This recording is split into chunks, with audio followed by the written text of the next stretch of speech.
अस्सलामुअलैकुम दोस्तों, आप सभी का हमारे इस चैनल में स्वागत है। आप देख रहे हैं न्यू राइजिंग न्यूज़ चैनल। आज हम बात करने जा रहे हैं ऑल इंडिया मजलिस-ए-इत्तेहादुल मुस्लिमीन पार्टी के सुप्रीमो बैरिस्टर असदुद्दीन अवैसी साहब से जुड़ी हुई 5 बड़ी खबरों को के साथ, जो इस वक्त सियासी गलियारों में चर्चाओं का विषय बनी हुई है। चलिए शुरू करते हैं। सबसे पहले बात करते हैं उत्तर प्रदेश में ऑल इंडिया मजलिस-ए-इत्तेहादुल मुस्लिमीन पार्टी ने चुनावी बबूल फूंक दिया है।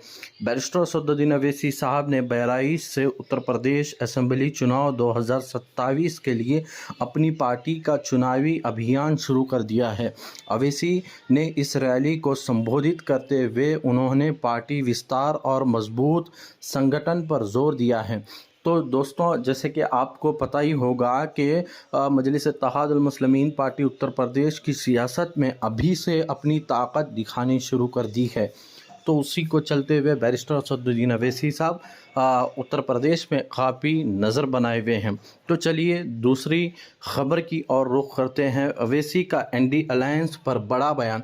बैरिस्टर असदुद्दीन अवैसी साहब ने साफ कहा है कि ऑल इंडिया मजलिस-ए-इत्तेहादुल मुस्लिमीन पार्टी इज़्ज़त और हिस्सेदारी के साथ बात करने को तैयार है, लेकिन सिर्फ बीजेपी को रोकने पर समझौता नहीं करेगी, क्योंकि उनके बयान अपोजिशन पार्टी में चर्चाओं का विषय बना हुआ है।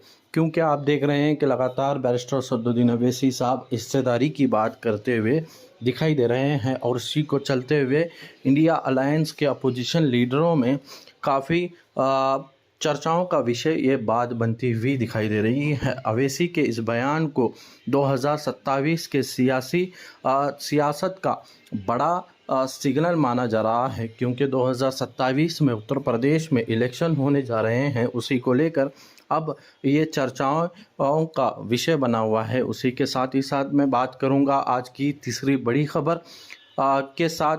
तो चलिए, दलित मुस्लिम फार्मूले पर ऑल इंडिया मजलिस-ए-इत्तेहादुल मुस्लिमीन पार्टी का फोकस दिखाई दे रहा है, क्योंकि उत्तर प्रदेश में मजलिस-ए-इत्तेहादुल मुस्लिमीन पार्टी दलित मुस्लिम एकता का मजबूती के साथ इस फार्मूले को आगे लेकर चल रही है। उसी को मद्देनज़र रखते हुए दलित मुस्लिम एकता को मजबूत करने के स्ट्रॉन्ग पर काम करती हुई दिखाई दे रही है। पार्टी के कई सामाजिक कार्यकर्ता के ज़रिए से वोट बैंक बढ़ाने की कोशिश की जा रही है। क्या ये फार्मूला अब मजलिस-ए-इत्तेहादुल मुस्लिमीन और बैरिस्टर असदुद्दीन अवैसी साहब को उत्तर प्रदेश में बड़ी सियासत ताकत बना सकता है? ये चर्चाओं का विषय बना हुआ है और सबकी नज़र इस पर बनी हुई है। और इसी के साथ ही साथ आज की चौथी बात पर मैं गौर फिक्र करता हूं, क्योंकि तेलंगाना में वोटर वेरिफिकेशन मोड पर बैरिस्टर असदुद्दीन अवैसी साहब का सक्रिय जिस तरह से एसआईआर को लेकर वो लगातार यहाँ पर काम कर रहे हैं, उसी से जुड़ी हुई ये खबर है।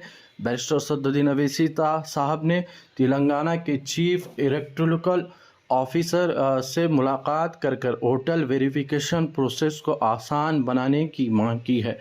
अवैसी का कहना है कि आम वोटर को परेशानियों से बचाया जाना चाहिए। इसी को लेकर वो इलेक्ट्रिकल ऑफिसर से उन्होंने मुलाकात की और इस पर चर्चाएं की।